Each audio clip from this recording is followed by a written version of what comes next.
Hi all, welcome again to another video. Bit of an unusual one for today. I've decided I'd show you this, which you may recognise if you've been around Airsoft for a while. It's from a company called G&G. It's known as the Smc9. Let's see on the markings there. Now the reason why I thought I'd get it out is because it's a really unusual thing. It's like a pistol carbine type of thing. But it's quite interesting in the fact that it is sort of based upon a pistol. So before we go into all the ins and outs of what it is and how it's been developed and where it comes from, I thought I'd just show you around it first so you can see it if you've never seen one of these before. They're a fantastic little bit of kit. So what we've got is it is a pistol carbine with a folding stock. That latches really nicely and positively into place. It's magnetised against the part there. There's a magnet in here which just holds it in place against the steel insert there. We've got a large capacity magazine here, which has the slot across the front here, which I can't remember exactly how many this holds, but yeah, it's quite a lot. Okay. Now, the top part of this might look familiar to you for other reasons, and I'll go into that in a little while. Now, I'll leave the magazine out for now.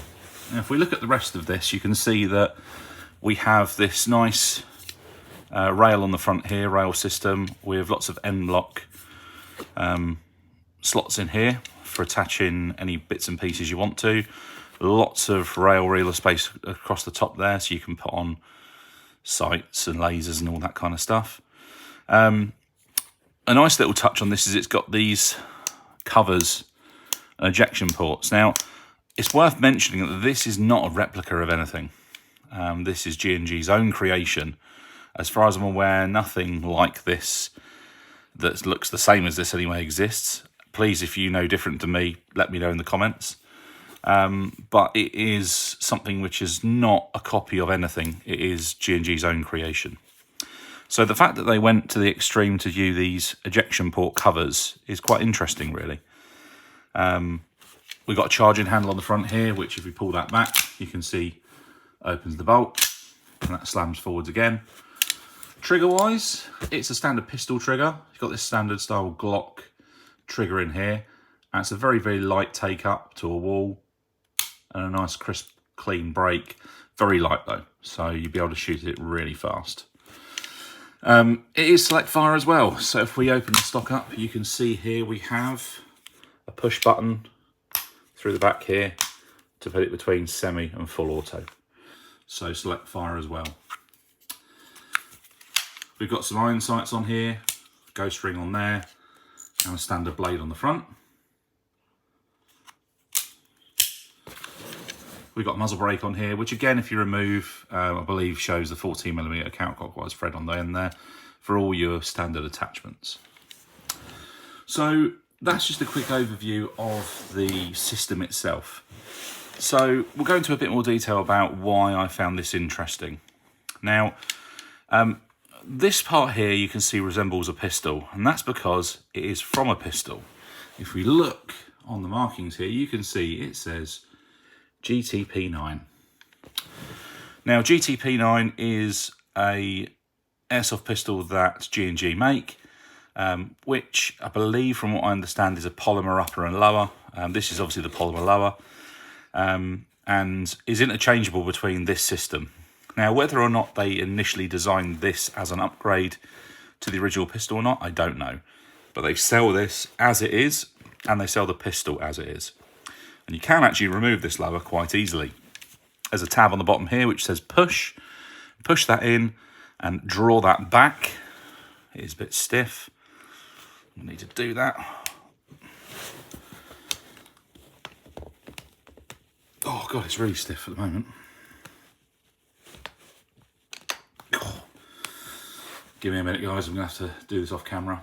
There we go, guys. I've unlocked that now. I also realised I didn't have the light on, so my apologies. I'm going to check out the footage a bit later, and if it is too dark, I'll refilm it. But for now, we've got the light going again. So you can see I've unlocked this now, and if I pivot this up, I can press these little detents down here, pull these down, and I can slide the pistol frame off. And there's your GTP9 lower. So interesting in that they went down that route. And if we have a look inside here, you can see we've got our recoil spring here and our bolt assembly. You can see move back's nice and easy. And there's a little sort of takedown clip here as well for the front assembly. Now, what I'm going to do now is introduce you to something else to do with this.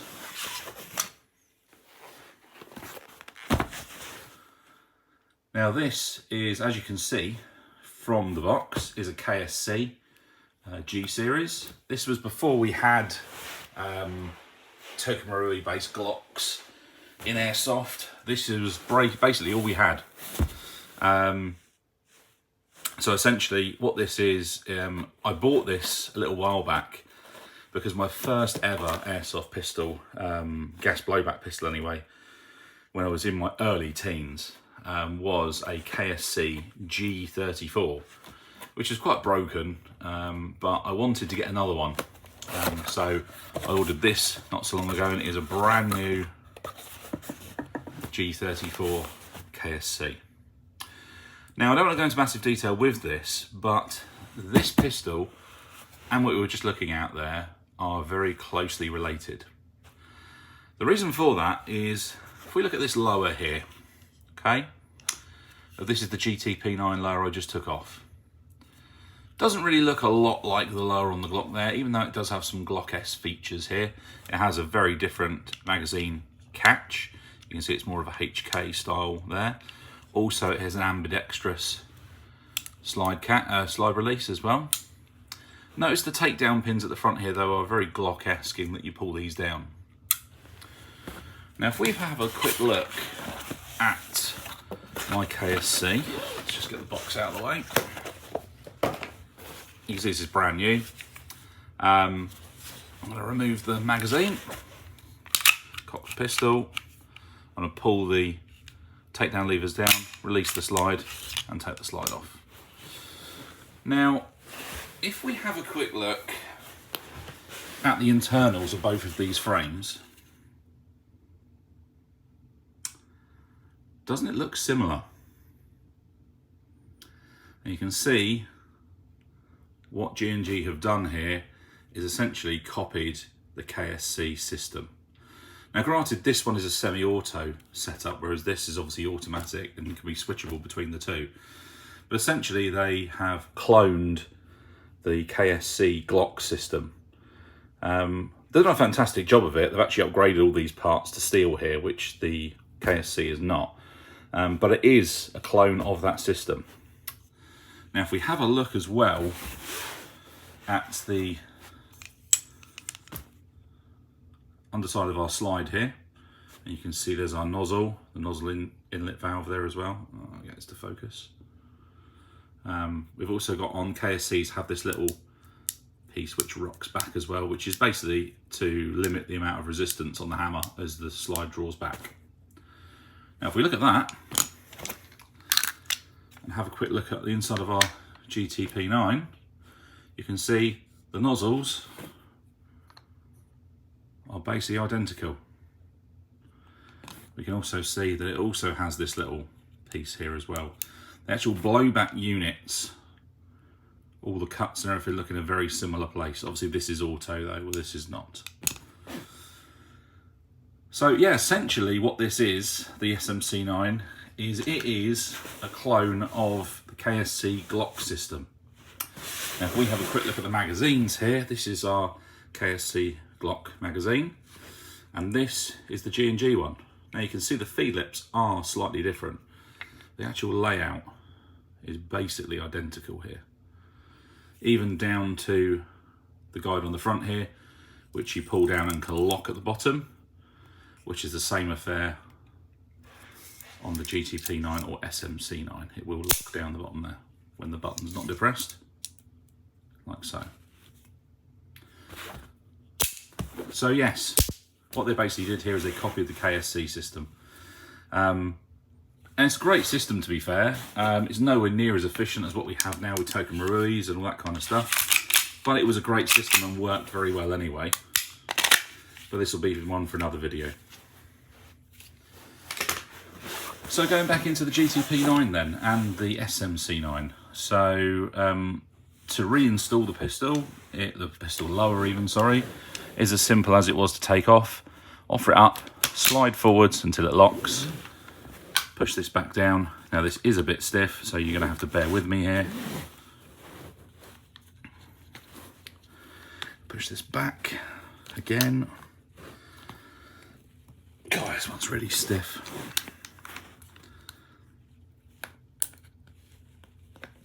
There we go. And then push that forward to lock in place, and then your pistol is mounted again. Let's complete that picture with a magazine. There we go. So I've looked into this a little bit as well. There are some parts which are interchangeable between the KSC and the G&G. Not many actually. Trigger bars, stuff like that. I haven't actually had a full auto KSC to compare the internals on that, but I would assume they are very similar. So yeah, we'll go into a bit more detail on the SMC9 in a moment. So the GTP9/SMC9 then, what do I think of it? Overall, I've been really impressed with this system. It's not actually a replica of anything, like I said. It is something that G&G have come up with on their own independently. Again, if you know different, let me know in the comments. But it's an interesting system, and it's interesting that they chose to go down the route of using a very old system and sort of revamping it and making it new and fresh again. Granted, these have been out a while, so it's not exactly a brand new system, but there were definitely other things they could have used if they wanted to use somebody else's system there, you know, the Marui system, for example. And you'd have a lot more compatibility in that case. But it's a really interesting system. I've used it a few times, just blinking around the garden, and it is really, really, really snappy, really, really good fun. The semi-automatic on this is excellent. So, for example, we'll cock it. Again, I'm going to have to hold the bolt catch down. Really snappy. And if we switch it into auto, really fast. So yeah, it's an interesting system. Obviously loads of rear space on the front here. The only thing I would say with it is that you see a lot of people running them in HPA, and I get why people do that. But there aren't really many modifications out there for it. There's not a lot that you can do with these, bar slapping a sight on the top and a foregrip on here, and that's about it really. There's very little aftermarket support for anything with putting different stocks on it. I'd really like to have seen like a collapsible stock on it. I think that would have been really good. A lot of people obviously, like I said, convert these to run in HPA. Honestly, I don't think you really need to. It's like super gas efficient. So really running gas, I don't think is really such a big problem if you're only running a magazine. Obviously, if you're running a drum mag, then yes, I think it'd be ideal to go the other way on that. So yeah, there we go. Just a quick one really on the SMC9, mainly because I had it to hand and I thought I'd get it out and show you guys and show you what I know about it. I'm not saying I know everything about it because I clearly don't, but I'm interested to see if you guys know any more information about it, how much more compatible parts are between this and the KSC system. The bolt assembly is vastly different to the inside of a slide of a KSC. It's mainly the lower I was talking about previously. I'm not sure whether the Hop unit or Hop Brothers are different at all. Obviously, if you know any more information, feel free to let me know in the comments. So, what do you guys think of it anyway? It's an interesting system. Would you guys run this? Have you got one? Have you used one before? Did you like it? Let me know in the comments. It'd be nice to hear somebody else's ideas on about it. So we're going to leave that for there. Any further questions, fire away in the comments. I'll see you guys in the next one.